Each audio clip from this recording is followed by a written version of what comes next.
Hello? Up here. That's right. My name is Wilson. Well, to most people, I'm a telephone man. Formal title, maintenance engineer, which means I've got my feet firmly clear of the bottom rungs of the ladder. But there's plenty of climbing room ahead. A lot of my maintenance work is like solving puzzles, finding out what causes faults and failures. I break down the problem by being exact, using fixed measurements and precise machines. Well, all the knowledge I've accumulated. And then, a little while ago, I went out of a room where something had happened that, by my calculations, just can't happen. And I remember being so glad my feet made a noise on the pavement, and I could feel the fresh air on my face. The exchange I work in isn't very modern. We're not automatic yet, or very big. It's not a big town and hasn't grown for a long time. Instead of new buildings, old ones are reconstructed. Strip out an old block, put in soundproof adjoining walls, modern insulated floors, a lift, and you've got luxury offices of a sort. This story begins in one of those. A telephone was being installed for a tenant who's just moved in. A family solicitor, long-standing connections, discreet privacy guaranteed. The sort who's thrown out of gear if anything goes wrong. And here he was, caught up in a major removal. And this filing cabinet must go further along. I can't have clients tearing their clothing on it as they take their leave. No, Mr. Paley. I'll see to it. Otherwise, I think the arrangements of the outer office is working out quite well. Boy, take these wire baskets into my room. Taylor! Yes, sir? How about that telephone? The man's still fixing it, Mr. Paley. Really? Well, we need use of it most urgently. I'll have a word with him myself. Hello? Hello, test desk? Still on Scarford 4727. Testing. Hold on a tick. How much longer is this installation likely to take? Almost through now, sir. Just making a final check. Oh, well, very well. Be as quick as you possibly can. Halt!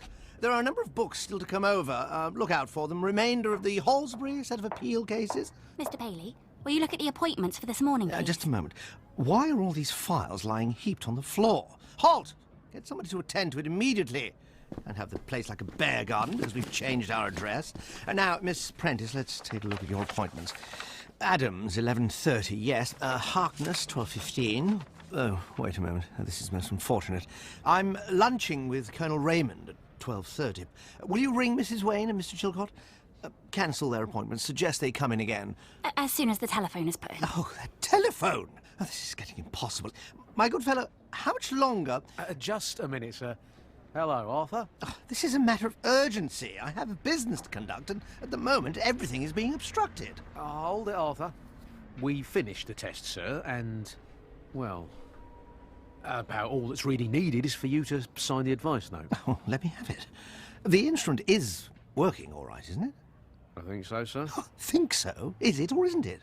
It's just that I fancied for a moment that I heard, well, faint trace of induction. Oh, my good fellow, I'm too busy a man to fret over what you said. Can I call my clients? Can they call me? Yes. Well, that is the sum of my needs. Now, where do I sign? Here.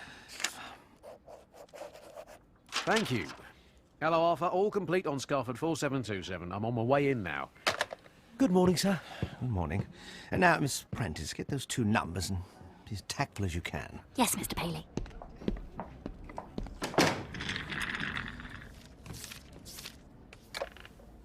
Number, please.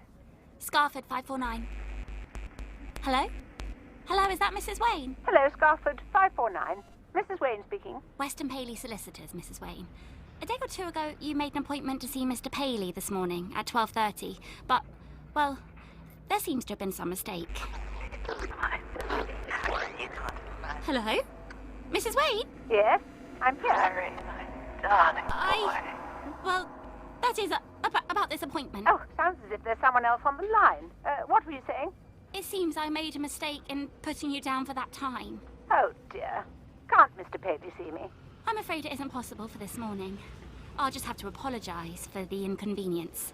Can you call another day? Whoever is Hello there. Hello. You're on our line. It's really what love can be for me, Harry. Lines must be crossed. Well, never mind. I'll call again. Miss, Prentice, Mr. Paley's secretary. I'm terribly sorry. Oh, can't be helped. I'll look in my diary and ring again. Good morning. Miss Prentice, have you made those calls? On the second now, Mr. Paley. Well, do hurry. Bring your notebook to my room. Yes, Mr. Paley. Number, please. Scarford, 1001, please. 1001, Chilcott speaking. Oh, Mr. Chilcott. I'm so sorry. That is... I'm speaking on behalf of... Hello, what is this? What are you trying to say? Just a giving. Loving is just a giving. What? Operator! Operator! The lines are crossed again. Oh, Mr. Chilcott, this is Weston Paley, solicitors, and I'm terribly sorry, but... Have they answered? Yes, but somebody's cutting in. Talking about love. The line seems clear now. Do you wish me to report it? Never mind. Mr. Chilcott, it's about this appointment you made for this morning. I'm terribly sorry, but it's had to be cancelled. Huh. Seeing a richer customer, is it? It was my fault. I really shouldn't have put you down for that time. Perhaps tomorrow would suit you. Is he in? Mr. Paley's engaged in his room, I think. Put me through to him. Right away, Mr. Chilcott. Mr. Paley, Mr. Chilcott on the phone for you. You're always as if I was 15 again. Oh, my... Oh, I didn't mean I behaved like that when I was 15. Chris Scott. I mean, Good morning, Mr. Chilcott. How are you? There's something the matter with your damn telephone, Paley. Typist jabbering over the extension, probably. Sounds as if it's got crossed with Flossie's Weekly. Indeed, and it's just been installed. No matter. Your girl's saying you can't see me today. I'm sorry, Mr. Chilcott. The fact is you must have made an error in thinking I was free. 3 o'clock tomorrow? Pardon? I feel like a girl. I feel like a little nesting bird. Listen to that. Why, what? Hello? Your telephone's all to hell, man. Get a complaint in. 3 o'clock tomorrow? Mr. Chilcott?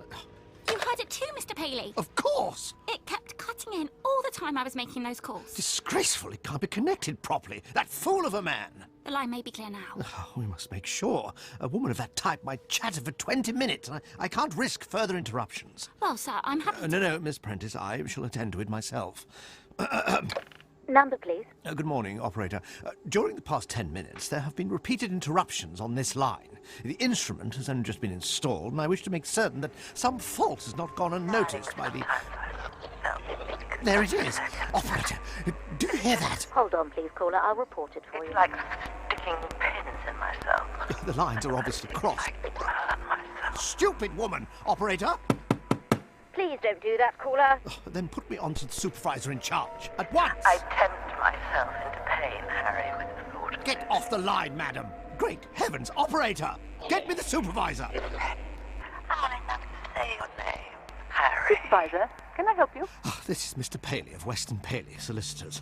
I'm suffering the most appalling interruptions on my telephone line. What is the nature of the fault? Well, quite obviously it's become crossed with another line, due to the ineptitude of the man who installed it. There's a woman talking all the time.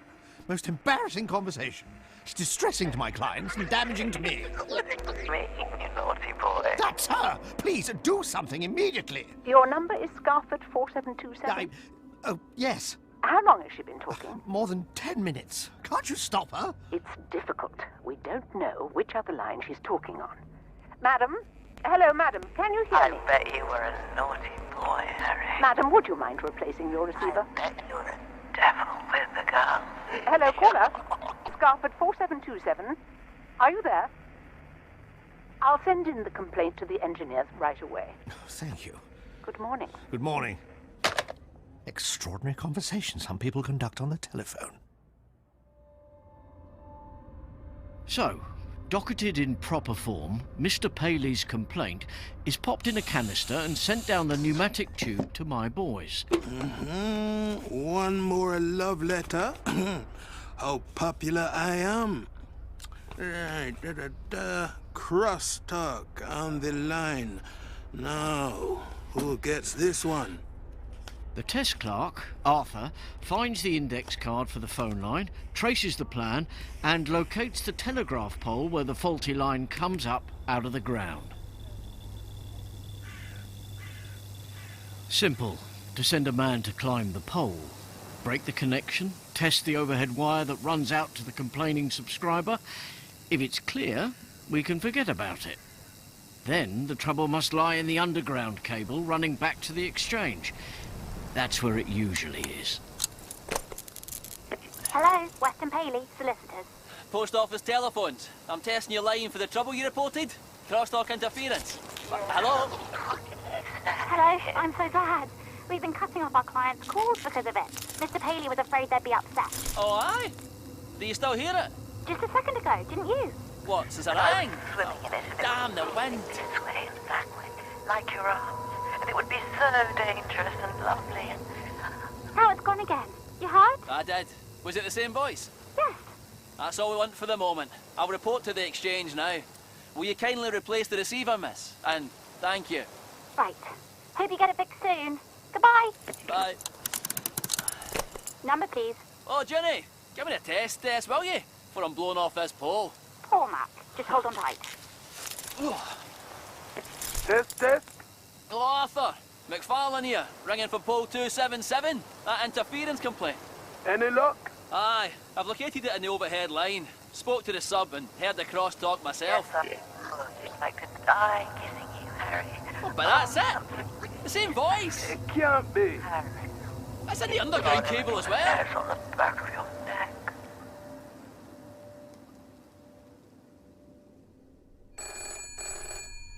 Wilson speaking.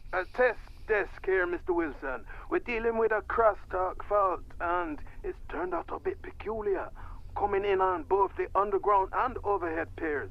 That's impossible. Who's out on the job? McFarlane. Mac. He's usually reliable. We checked it over 3 times. It fades in and out. There's some old girl talking hot love to her boyfriend.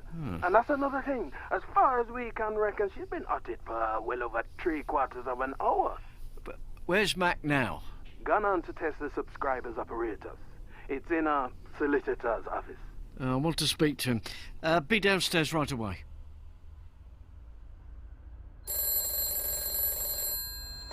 Hold on a second, Mac. Mr. Wilson's here with me now. Mr. Wilson, Mac's speaking from the sub's office. Can we still hear this woman? Nattering away. Seems to be something about taking a trip now. Here you are. Oh, thanks. Hello, Mac. What's this all about? I'm stuck, Chief. I think I've double-checked everything. Unless I'm going crazy. Listen, is she ever again? Paris. You've got everything. That's her. Madam? Hello? Madam? She can't hear you. Champs-Élysées, Harry. Isn't that it? In the spring. The office extension. Did you check that? Disconnected it to make sure. In a capital. The city of love, Harry. What do you suggest next, Chief? Losing on clouds. We'll treat it as a normal case. You carry on and examine the whole overhead line from that office you're in now right back to the pole. And Mac? Mac? Hello? Just a second, sir. I'll see. Hello, Chief. I think the boss here wants a word with you. All right. Put him on. And then get going, Mac. Okay. Hello? Am I speaking to this man's superior? Yes? I gather he hasn't yet corrected the fault. It's an unusual case. It must be. This is Mr. Paley of Weston Paley, solicitors. I'd like to inform you that your men bungled the installation of the telephone, and I have cut short my client's calls for fear of their being affronted by this disgusting woman whose line is crossed with ours. The man you have sent is obviously incompetent. Far from it, sir. He's carried out normal tests. Singularly ineffective ones. Now, Mr. What's your name? Wilson? Mr. Wilson, I should be considerably And happy if I could feel. That's her! And oysters and love. Get off the line! And more love. Shut up, woman! Wilson, come round here immediately. I can't have it here. I can't have it. You must put a stop to it. More love.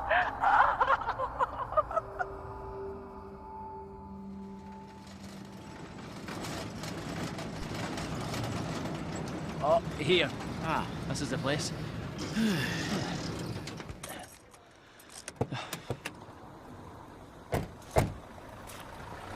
I'm glad you've been all over the line yourself, Chief. I was getting ready to doubt my own ears back there at the distribution pole. Confirmed in every particular, Matt. Stop fretting. We trust you. Now, see they've got the brass plate up already. Western Paley Solicitors, first floor. Oh, damn it. Watch out for the wet paint on the door, Mac. Been busy smarting up the place, eh? Aye, giving it a new inside. Well, a lot better than it was a year ago. You knew it? Been inside on jobs. Terrible old Warren. Dirt, peeled wallpaper, stinking mildew and mice. I was in here just before they started the alterations. Had to break into some grubby insurance office because the owner had left the receiver off its cradle. It's just typical of the sort of people they had here. Afternoon, miss. My name's Frank Wilson, telephones engineer. Is Mr. Paley in? I'm sorry, he's engaged. I'm sorry you've had so much trouble, Miss Prentice. Shouldn't last much longer. Luckily, we found a neighbour of yours isn't moving in till Monday, so we're switching you to his line temporarily. Oh, good. Gives us a few days to solve the mystery. It is that, isn't it? She's very much in love, in her own way. Do you know who she is? No idea yet, but I meant technically. This really shouldn't be happening. Mac here made some very strange discoveries this morning, and whatever your employer might say, no mistakes. Hello again, miss. Hello. Glad you were right. Never wrong. That's me. Oh, that's the new installation, Chief. Along the top of the skirting. Aha. The overhead pair. Miss Prentice, the telephone line comes in near your back window, doesn't it? Yes. I'll show you. Our little kitchen area. Excuse the mess. Some of the clerks seem to think mugs wash themselves. You can see the cable through the window. Aye, that's all right. Looks fine. The back of the building hasn't been altered at all. No, just the inside. So, the overhead lines weren't disturbed? No, I think that's the original wire. At least, when your man came this morning, he only had to join the phone on with a bit of flex. You don't think... What? Sorry, I'm being stupid. Just for a second, I had the idea of somebody ringing whoever used to be here and somehow getting them at their new address at the same time as we're... Couldn't happen, could it? I'm afraid not. Funny that Harry never answers. Yes, well, goodbye, Miss Prentice, and thanks for all your help. Well, we'll see ourselves out. Bye. Hope you find her. Bye, miss. What's next, Chief? Back home. See how the underground boys are making out.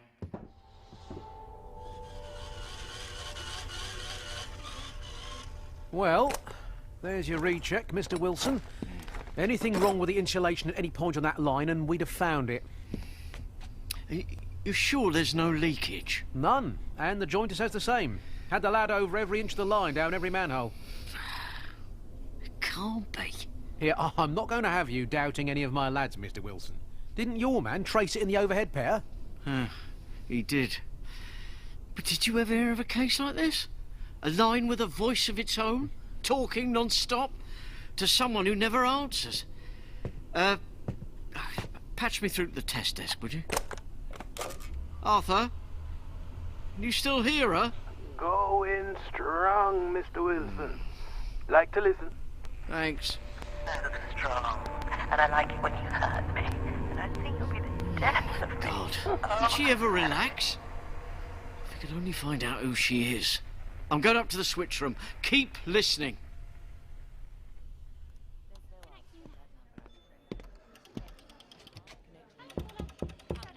Hello, Supervisor? Oh, Mr. Wilson, is it about the crosstalk? Yes. What's going on there? Disgusting to listen to. I hoped your men would be able to stop it. Can't they? Like Scotland Yard in a detective story. Baffled. Oh, such language. I know.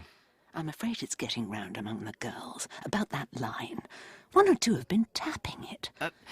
Turn a blind eye, Miss James, just in case there's a chance one of them recognises that voice. It's not the sort to be forgotten easily.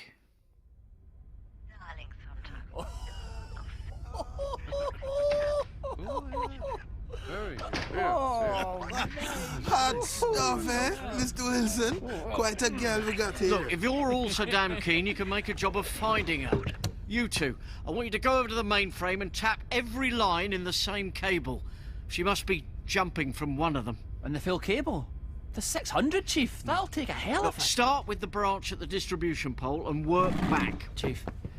Now, Arthur, let's see if the records can help us. I want to trace the last user of that disturbed line over in those old offices, before they were stripped and rebuilt. DP 277, pair 17. Have you got the old faults card? Let's have a look. Yeah, this is it. Telephone number used to be Scarford 98. 98. Service temporarily suspended 18th September 1951. Finally, 29th September 1951. You're just in time, Mr. Wilson. This card's about to have its birthday. It's odd. The reconstruction of that block didn't start till last November, but the phone was stopped 2 months earlier. What was the subscriber's name? World Over Agency. Sounds like a travel agent. January to September 1951. Weren't long in business, eh? Let me see. Yeah, a few faults recorded.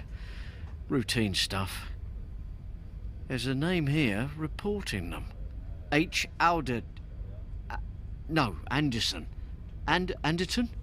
H. Anderton, eh? Okay. If only that card was current, he might do for Harry. Harry Anderton? A travel agent?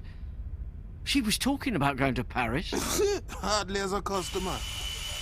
Excuse me, Mr. Wilson. Test desk. Oh, good. We'll test now. Fitter's ringing from Paley's office, Mr. Wilson. He's switched them onto the neighbour's line. Before you test, see if Miss Prentice is in the office. John, is Miss Prentice about? Here you are, Mr. Wilson. Oh. Hello, Miss Prentice? Speaking. Wilson here. Miss Prentice, I'd like you to help, if you will. Of course. Find out anything you can about World Over Agency. Travel agents. They used to be in your part of the building, and they used that line. Man named H. Anderson or Anderton. Harry! If you find out anything, will you ring me? Yes, all right. Here's your man again. Hello, John. Hang on. Arthur, you carry on with the testing. I'll be in my office if I'm wanted. Harry,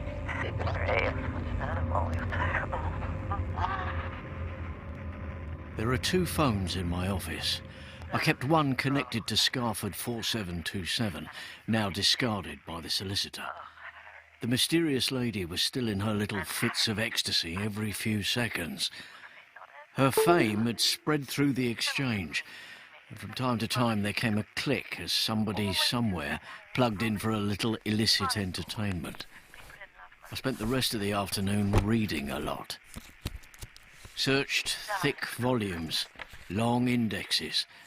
I found things I'd forgotten, but nothing that helped. When I looked up at last, it was dark outside. Come in? Mr. Wilson, is that her you got on the line there? Yes. Why? Oh, it's all right then. You'll have noticed the change. The change? Well, she's not happy anymore. What? And Harry, I don't want you to be worried, not ever, my darling. People in love must trust each other all the way through. And I know what being in business is like. Something about money from what I heard earlier. Notice something else, Chief. It's coming through more strongly. I was glad to help. I'm not just glad, but proud all over just to be able to. Harry, can't you understand? It was you that did the kindness. I want this line monitored from now on. All night if necessary, in the switch room, after the men come off duty. Hello? Listen, there's something the matter. Hello? Hello, is that Scarford 98, World Over Agency? I'm speaking to Scarford 98 operator. We suddenly seem to be cut off. Scarford 98, the old number. Out of commission for a year, but somehow she's calling it. What? Oh, Harry, there you are, my love. Hey, you, Harry. For a moment I was afraid of her.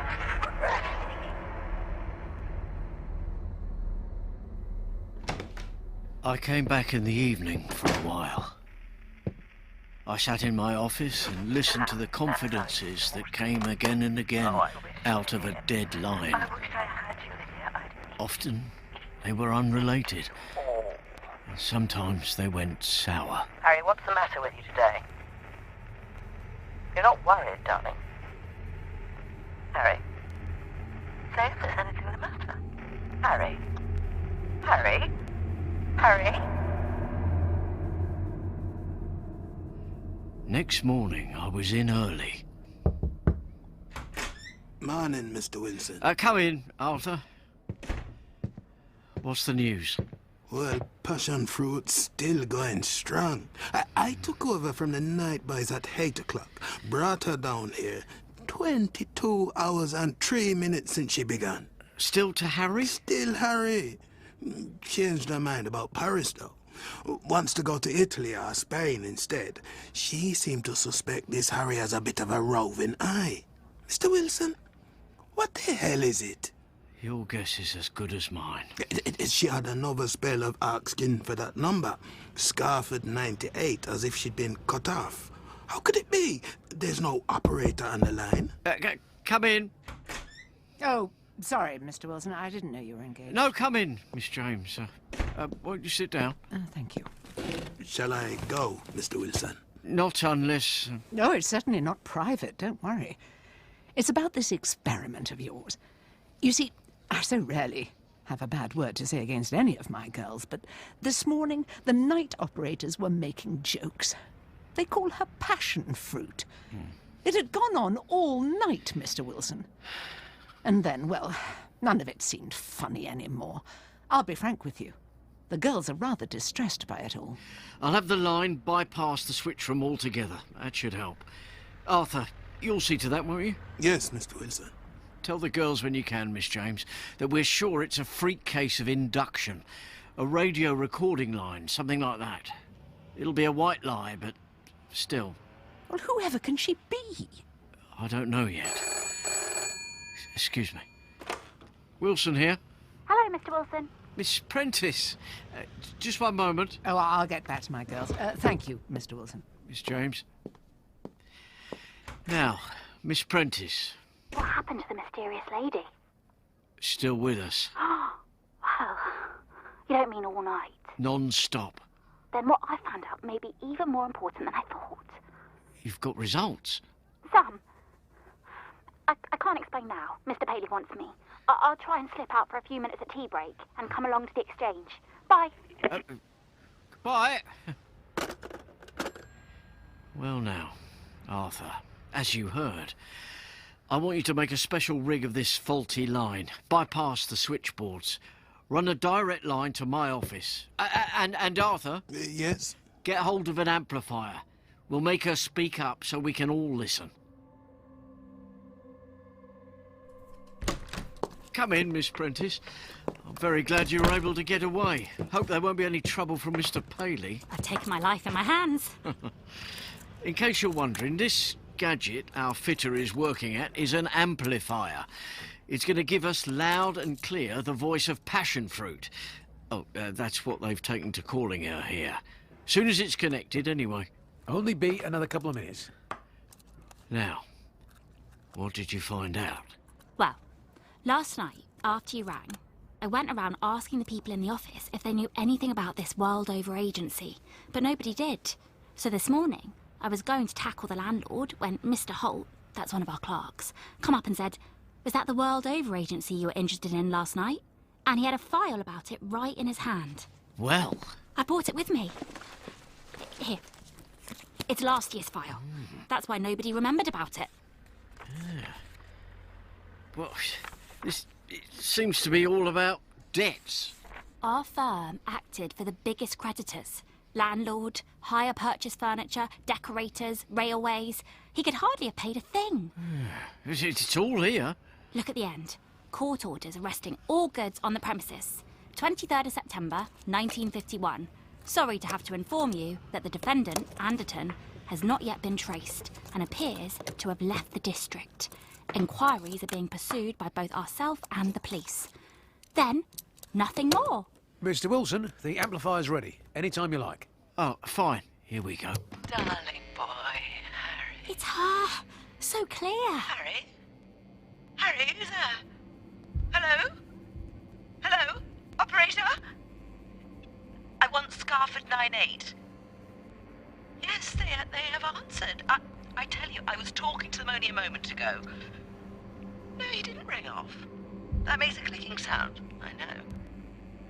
Hello, operator? Hear that? He must have put the receiver down rather than hang up. Wait a minute. Where's that old faults card? I had it somewhere here. Harry, you must listen. Turn it down a Harry? second. Here we are. September 15th, 1951. Receiver left off, reported 9:46 a.m. September 16th, 1951. Receiver left off 10:35.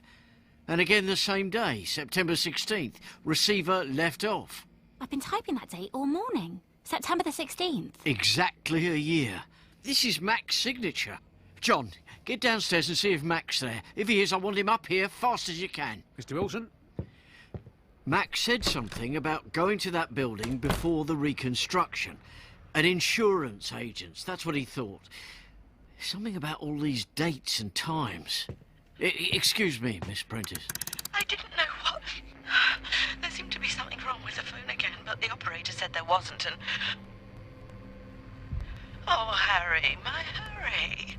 Don't think I ever doubt you. It's just that when I'm by myself... Come in, Mac. I can't bear it. Chief. Oh, hello again, miss. Quickly, Mac.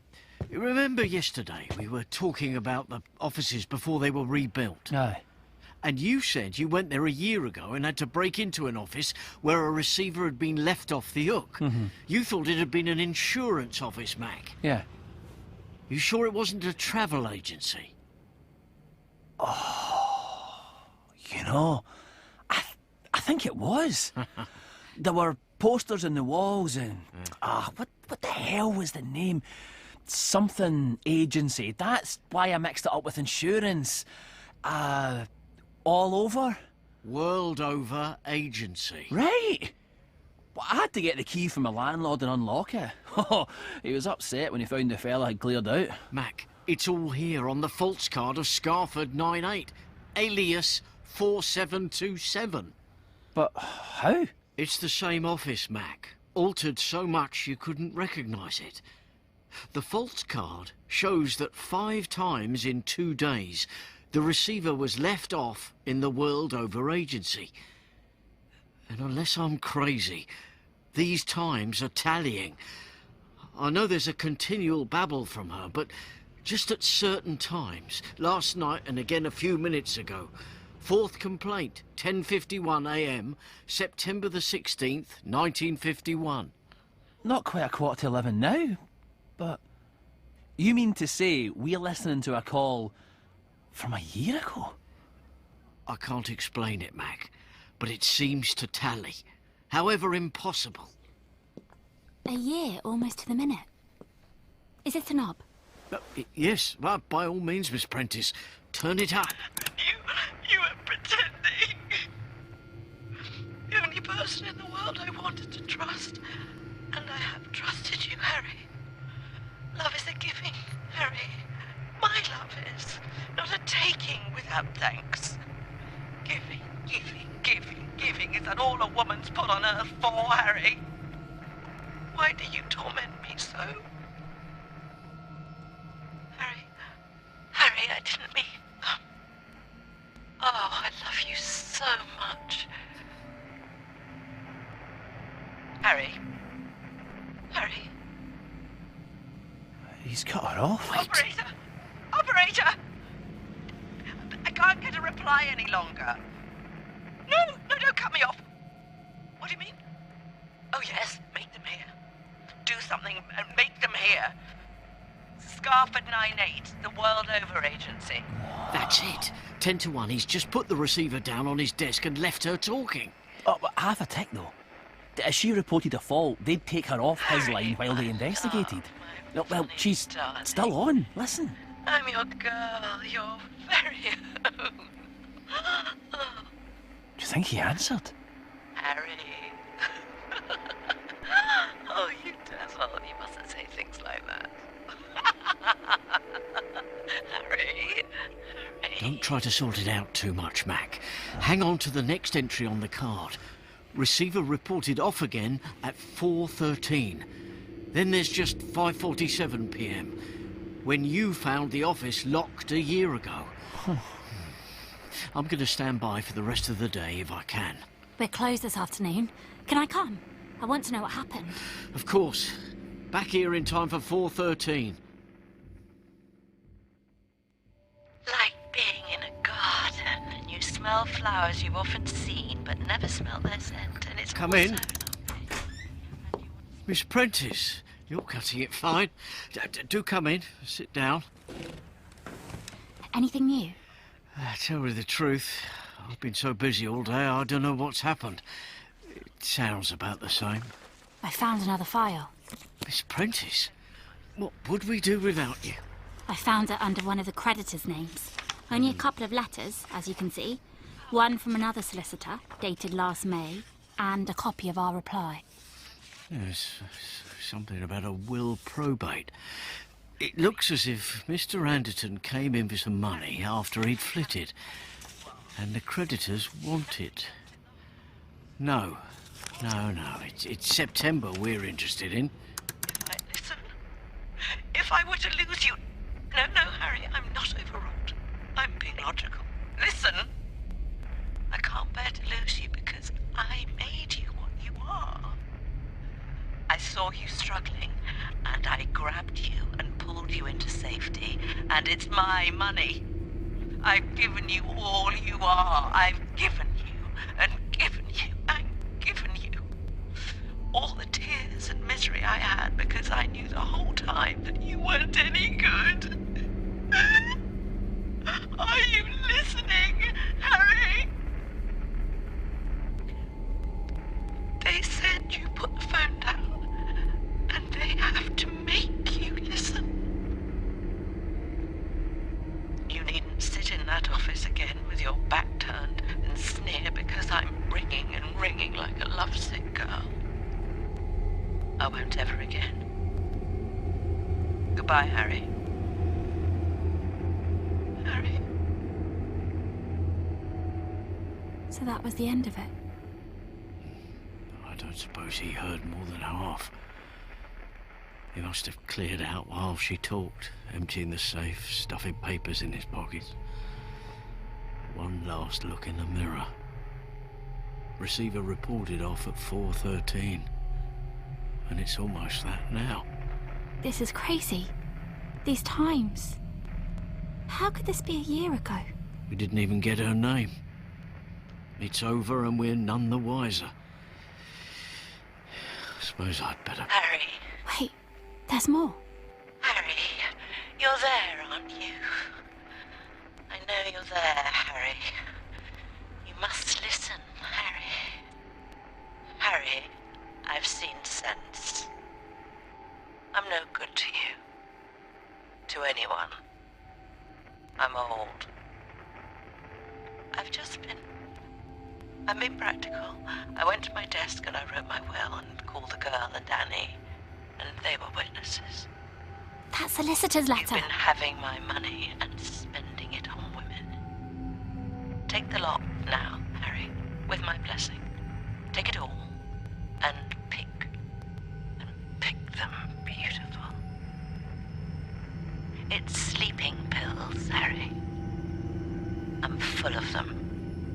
To the ears. Ought to be over pretty soon.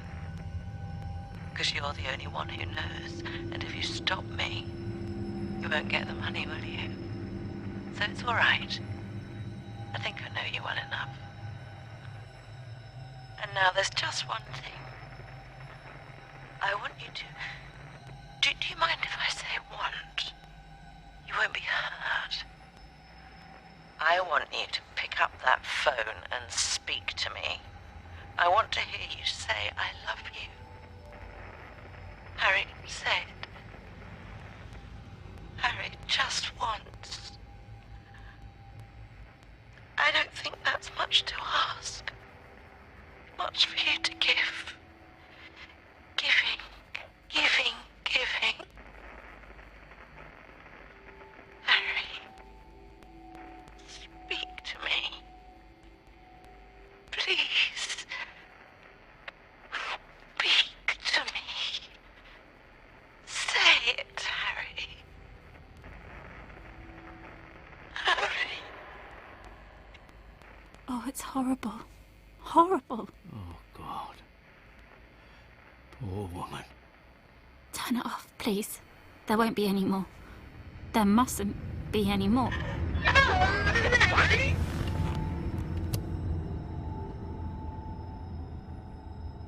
The 2 letters still lie pinned together on my desk tonight. The World Over Agency and the name of somebody deceased. Tomorrow I shall go down to the local newspaper office and look in the files for the issues of 1 year ago. I'll turn to the deaths column or an inquest, find passion fruit, and be glad about a lot of ordinary things. And think up some official wording about an unusable line.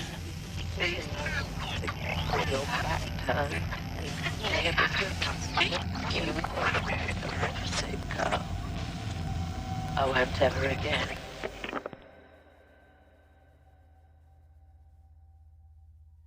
You Must Listen was written by Nigel Kneale.